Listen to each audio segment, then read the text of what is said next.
DIY out-of-state hunt part 2, your feet. Now, the old folks used to say that you spend half your life in your boots and your mattress.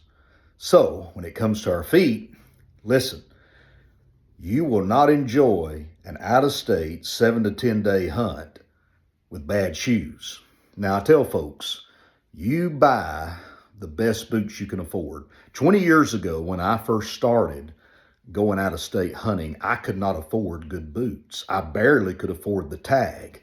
There'd be a whole bunch of us jump into a truck, pile all of our stuff in it, fly to the Midwest somewhere.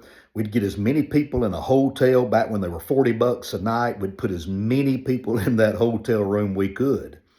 So when it come to buying boots, I just had to buy what I had. I was raising a family, and it took all my money.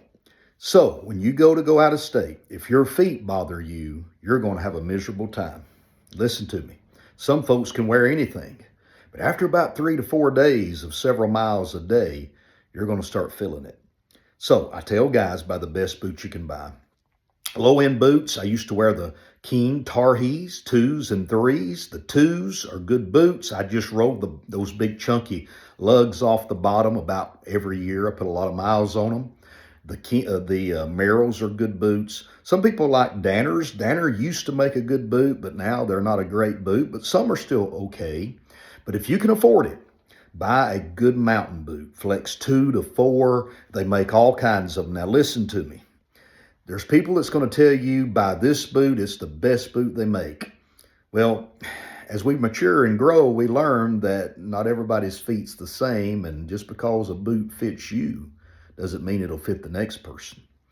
I have discovered that many high-end mountain boots, Schnees, Kenetrac, Hanwag, Loas, Zamberlins, I could go on and on and on, Crispy, they all make good boots. I prefer a all-leather boot, Flex 2 to 4.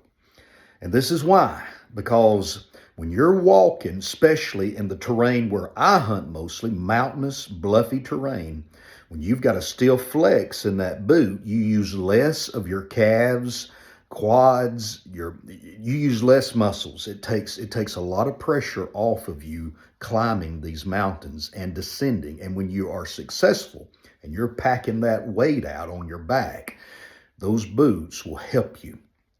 Listen, buy the best boot you can buy. I like an all-leather boot. I do own some boots that are not leather. I like the Salewa Mountain Trainers. Hanwag makes a good synthetic boot.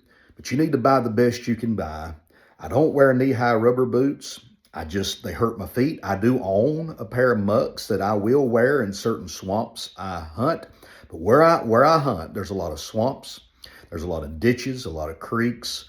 And so what I do is I pack waders on my pack to carry with me. And I'll wear my regular boots. When I get to those places, I will change, cross, take them off. A lot of times I'll just leave them there if I'm coming back.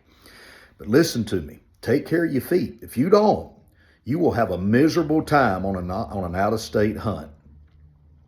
Now listen to me, socks are equally important. You need a good sock. If you can wear merino wool, you need to wear them.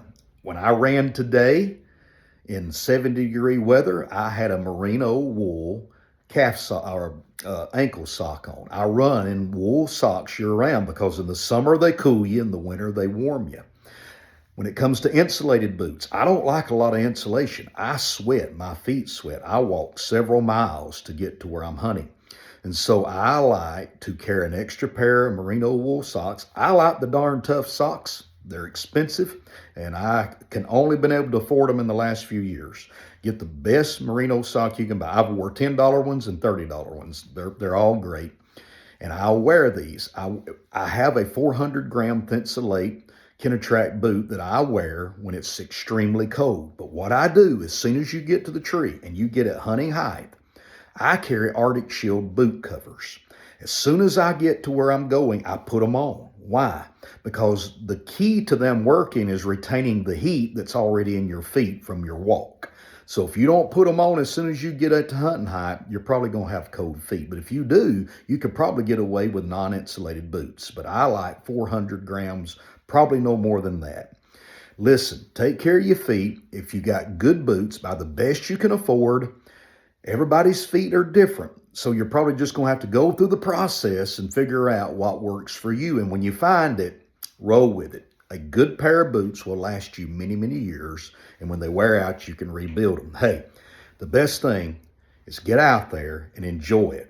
It's tag applying season. As a matter of fact, this next 2 or 3 months, you got to apply for non-resident tags. Don't forget this.